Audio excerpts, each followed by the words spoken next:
Tonight on The Best Times, we examine aging and spirituality. Is there a link between growing old and growing spiritual?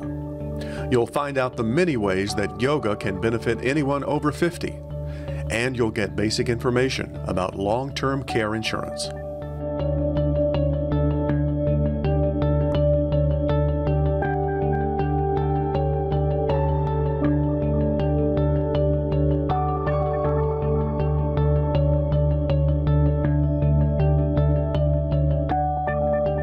Funding for The Best Times is provided by... Since 1988, the H.W. Durham Foundation has been focused on aging issues, providing grants to programs like The Best Times to enrich and improve the quality of life for our older citizens. The Best Times is the only monthly news magazine exclusively for the age 50-plus reader. Your copy is free at over 200 locations, with important stories and news you don't want to miss. The Best Times is always the best. Trezevant, a life care community, a celebration of life. The responsible decision for your well-being now and in the long term. And being responsible has never been such a hoot. TrezevantManor.org.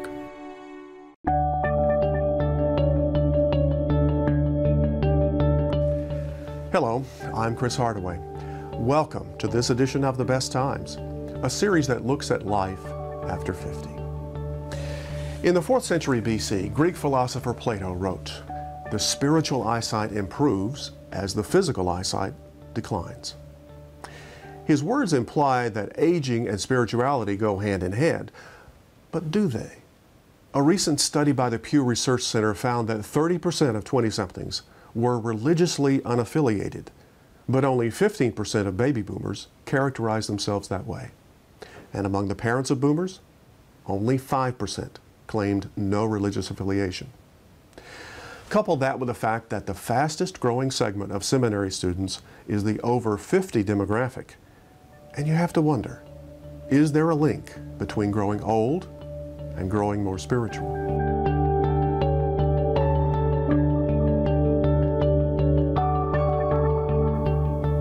Preaching is spoken communication of divine truth with a view of persuasion. It had been 42 years since I had been in an education. 25 years ago, Beverly Dorsey was called to the ministry. But the reality of family and career forced her to put those plans on hold. Until now. You take the scripture where it is and your experience. Beverly is a part of the fastest growing demographic of seminarians, people over 50. But after 42 years away from school and 25 years after that first call from God, what has drawn Beverly to seminary in her 60s? When you get to the point that you don't know what else to do because your life has changed so tremendously that you're not the same person anymore. You hear God knocking, saying, okay, what you got to do now? And you say, I don't know. What am I supposed to be doing? So when you get older, you then have to repurpose your life. Beverly is in the process of repurposing her life. It may not take the form of a second career, but she knows which path she'll be taking. Women are my ministry, and I know what a wounded female feels like. And I know who she is, and I know what she wants. And I know, for me, that's where I need to be. I asked Beverly if she's happy now that she's finally getting to pursue her calling. Satisfying. Yes. Happy is temporary. Satisfaction is everything. To find out more about the link between aging and spirituality, I sat down with 4 guests in our studio. Reverend Pat Hardaway is founding pastor of Water Christian Church, and she's also my wife. Dr. J. Earhart Brown is president and professor of theology at Memphis Theological Seminary. Rabbi Micah Greenstein is senior rabbi at Temple Israel. And Dr. Maxie Dunham is Pastor Emeritus and Director of Christ Church Global. Their experiences provide insight into the question of how aging relates to spirituality and religion. Pat, you came into the ministry, you received a call when you were in your 40s. You left a comfortable career, you were earning good money, 20-plus year career, and went to school, got your degree, found yourself in the pulpit. My question is, why did you go down this path? Well, when I was in my early 40s, not too long ago, it was all going well, but I had this real emptiness inside. And so at that stage in my life, I was doing what a lot of people do, and I started asking the very hard questions and those big questions. You know, what is life about? What is my place in it? Who am I? Who is God? And so I was searching and had this real emptiness inside. And so I began to start seeking answers to those big questions in life. Is this a time where, could you have done this in your 30s? No. In my 20s and 30s, never would have dreamed. Of course, there was no role models for me either as a woman, but I would have never dreamed I would go into ministry. So that took me off guard a little bit anyway. First of all, I did not like speaking in public, and I had a big fear of that. And so after that, I was called very strongly and became a minister. You know, Jay, Pat, and both Beverly Dorsey are examples of people over 50 who are in seminary right now. And that, of course, is the fastest growing group, or one of the fastest growing groups. Why do you think people in their midlife or even older are drawn into seminary? I think there are a variety of reasons for that. Sometimes it's related to a midlife crisis. We all know about the red sports cars, but other folks in the middle of their lives begin to ask questions about what is the meaning of life and what is my place in life, much as Pat has related in her personal story. And so I think there are a wide variety of reasons why people make those decisions, but we have consistently over the last 30 years had 25 to 30% of our student body at Memphis Theological Seminary being people 50 and older. That's an interesting number. Let's broaden this discussion out to aging and spirituality in general. And my question, the big one I have is there a link between growing older and growing more spiritual? I'll throw it out there. Maxie? I'm not sure we become more spiritual as we grow older. I think we become more intentional about our spirituality, is the way I would put it. What do you mean by intentional? I mean, we become more disciplined in our relationship to God. We become more disciplined in our relationship to the institutions that foster religion. Michael, what's your take? I think spirituality means saying that life is a journey through time, and finding meaning through every age and stage of life. And I do think, as I've hit the 50 threshold, that much of life, the first half, is about achievement and success. And at some point, it's about moving from success to significance. And that's what spirituality is all about. It's saying that life is too meaningful to be meaningless. It's about more than the aspiration and the achievement, and that it is about the spiritual quest.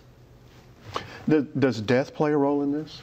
I mean, does our fear of death push us toward God? Absolutely. All of us begin to experience the aging of our bodies at some point in time, and that raises for us the ultimate questions about death, and that, just like foxholes, drives us to ask questions about who God is and who we are in the bigger scheme of things. Let's talk about the boomer generation a moment. Is the boomer generation different from our, and I'll say our because it's my generation, from our parents and grandparents? Are we growing different spiritually than they did? Your wife is the only boomer at the table, so maybe she should talk. Well, I mean, when you first said that, the first thing I thought of is the difference between an older generation, the seniors and elders. Typically in our churches, they are the ones that are there every week, and they are hanging on your words, and they look forward to that time. It's about community, and it's sometimes the only time they get out of the house. And so church, religion, spirituality becomes even more sacred to them because they know that the longevity is playing into it, and their antennas are up much more spiritually, I've found, than boomers. And boomers tend to be more fix-it type people, and they don't like talking about death all that much, and they don't like necessarily dwelling on the inevitable. But the main thing I've seen is that just the way we put the importance in church and spirituality, going to the synagogue or mosque, is it's maybe second or third place with boomers, and it's first place with elderly. I certainly agree with that. I think the boomer generation grew up in a time when all institutions came into question.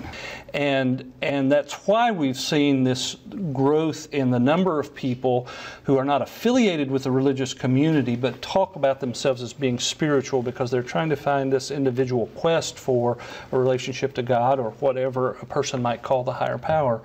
And I think what most of us who have devoted ourselves to religious life know is that that kind of spirituality is awfully hard to sustain over time. That for spirituality to be authentic and well-grounded, one really needs the community of believers. And I think the sharpening of iron with others who are on this quest together is absolutely key. And I think boomers may have come to that later in life because of this kind of innate distrust of institutions. But many of them are coming back now. So you're saying you can't really be spiritual without being religious? Do the two go hand in hand, or are they? I would not say that one cannot be spiritual without being religious, but I would say that the kind of spirituality that is disconnected from religious life is, in my way of thinking, a poorer form of spirituality because of its disconnectedness. Our institutions, churches and synagogues represented here, are making really a mistake by not calling this vague spirituality kind of thing into question, and not seeking in a passionate kind of way to connect spirituality with how we get on in life and what our values are and what our rituals are and what institutions we're committing ourselves to. You just triggered the thought. I find it fascinating when people are asked, where do they feel most spiritual? And they say, on a mountaintop, at the lake. And they're not engaged in the world.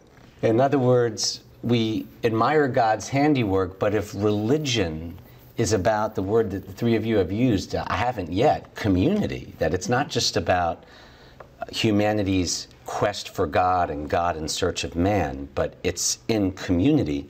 Isn't it fascinating that the times when people say they feel most spiritual are when they're completely disconnected from humanity? And so religion is the complement to spirituality. Anyone can say they're spiritual, but who's willing to enter in relationship not just with God, but with where you are? And I'm not Christian, but I imagine that's what Jesus would do.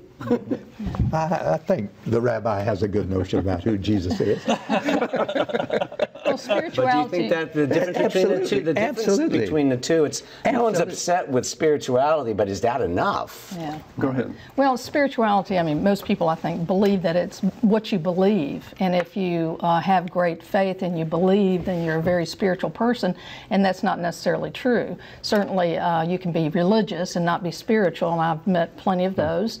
And again, what you were saying about how we act towards one another in our relationships and how we treat each other and how we choose to live and how we choose kindness over being mean-spirited and that sort of thing, that's being spiritual. So there's a being spiritual, and then there's spirituality, which you believe is just a belief, and I believe it is much more than that.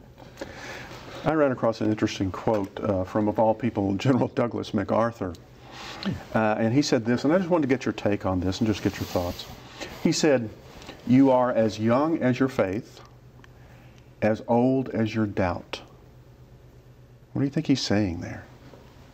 I don't know that doubt is such a bad thing. A lot of times doubt will bring you closer, and those doubts are those big questions that help us really ultimately get closer to God. To those questions, doesn't it? But faith and doubt always go hand in hand. Yeah, I mean, the two of them are always there in most Christian forms of spirituality, I would assume in Judaism as well. One of my favorite quotes is a quote from a spiritual writer who said in one of her books recently, "Doubt is not the opposite of faith, certainty is."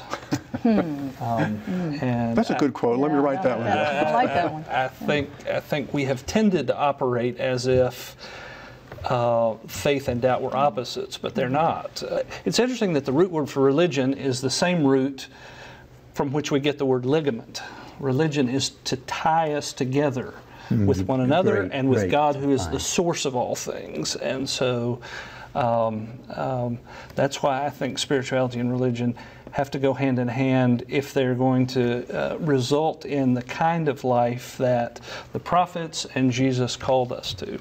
The older one grows, hope is still possible, that we realize there's more to us than just the physical. And so cherishing the doubts is part of our tradition, I think. And I don't know if it was MacArthur's. All right, I'd like to thank all of you for being on The Best Times. It's a very good conversation. We appreciate it.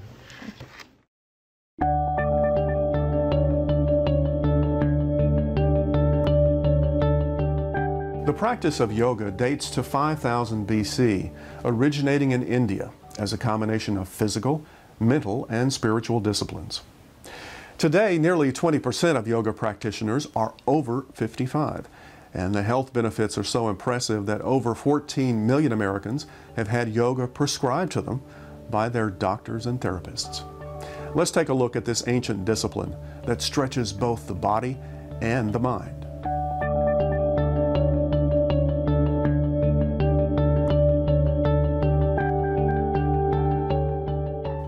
Yoga works from the inside. It gives you focus, it gives you tolerance and compassion for yourself. And so it helps you to realize really what's going on, really in your life, off the mat.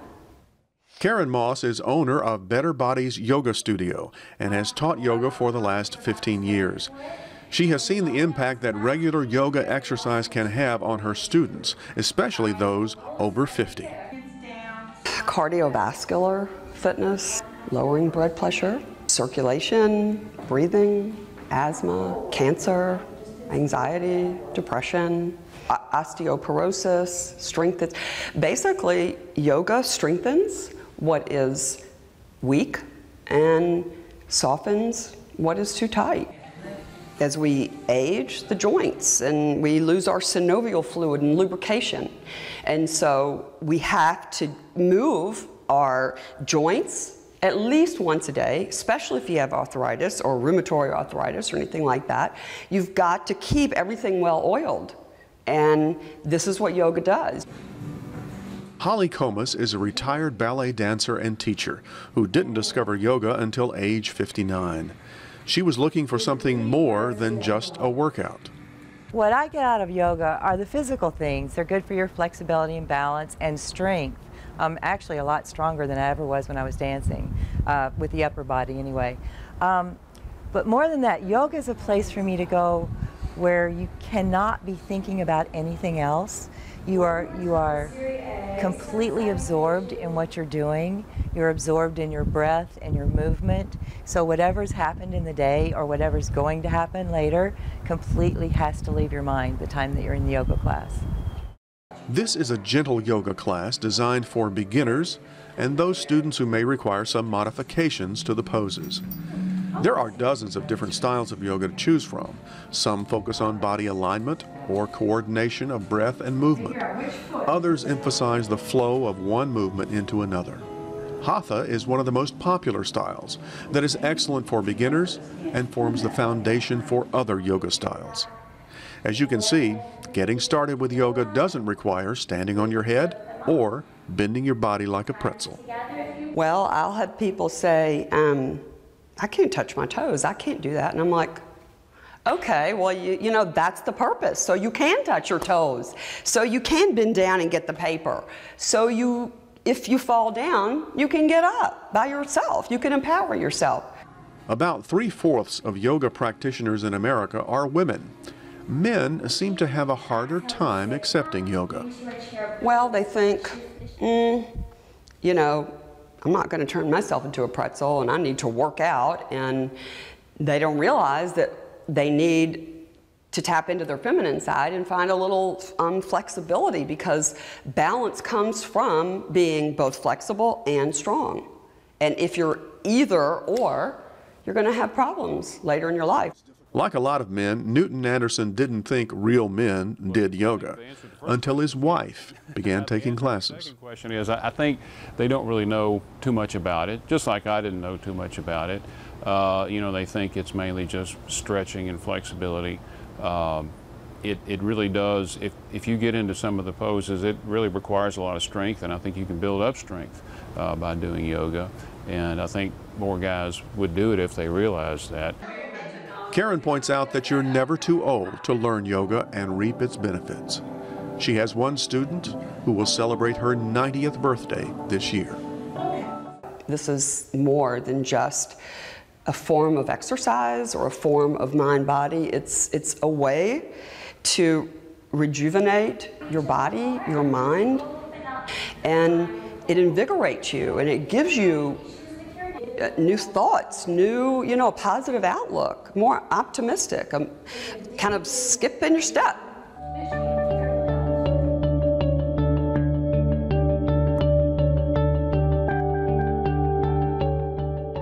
A catastrophic illness that requires long-term medical care can decimate an individual's finances.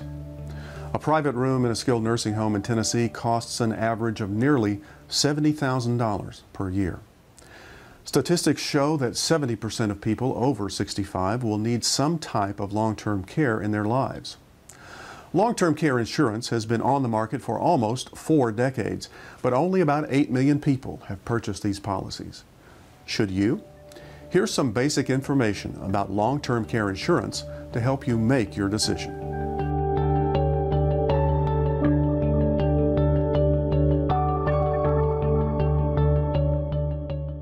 What is long-term care insurance? If you ever find yourself in a situation where you're dealing with a long-term illness or a chronic condition, what long-term care insurance can do for you is provide the financial resources you need to help pay for those costs, which can be steep. Doesn't Medicare cover long-term care? Generally speaking, it's not. Medicare will only cover what they consider to be medically necessary skilled nursing care, whether it be done in a facility or at home. There are some policies out there, the Medicare Advantage policies, that will potentially pay for some of that care, but if that happens, you're generally responsible for some of the costs as well. What is covered in a long-term care policy? Some of the original policies only covered skilled care inside of a nursing home, but we've had to broaden that definition over the years. And so today's policies will cover a wide range of custodial type care, whether that's provided inside the home, inside of an assisted living facility, or in a skilled situation like a nursing home. What is the best age to buy a long-term care policy? So there really is no ultimate best age per se to buy a long-term care policy. What I can tell you is that it's generally less expensive the younger that you are. And as I just mentioned, in terms of the health qualification, each year that you decide to wait is another opportunity for you to become uninsurable. So I would encourage you to take a moment to step back and look at your financial picture and determine when and if it makes sense for you to purchase it. Are there dollar limits to coverage and deductibles that must be met? Yes, there are dollar limits on the policy. Generally speaking, when you purchase the policy, you're going to opt for a certain number of dollars per day or per month, and for a certain number of months or days. As far as the deductible is concerned, we do have a deductible in the policy, and in our world that's referred to as the elimination period. And it simply refers to the number of days that you have to pay for your own care before the policy would reimburse the cost that you are incurring. What is the average cost of a policy? It's hard to give an answer to that question because no two individuals' financial situations are exactly the same, and what we try to do is tailor the policies to their particular situation. What I can tell you is that, again, it's generally less expensive the younger that you are. Policies with bigger benefits typically cost more. For more information about long-term care insurance, contact a financial advisor. I hope you'll join me next week for more of The Best Times. Until then, please visit our website at wkno.org/besttimes.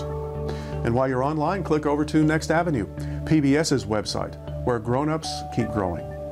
Thanks for watching. I'm Chris Hardaway. Good night.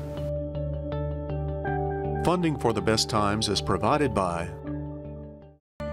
Trezevant, a life care community, a celebration of life. The responsible decision for your well-being now and in the long term. And being responsible has never been such a hoot.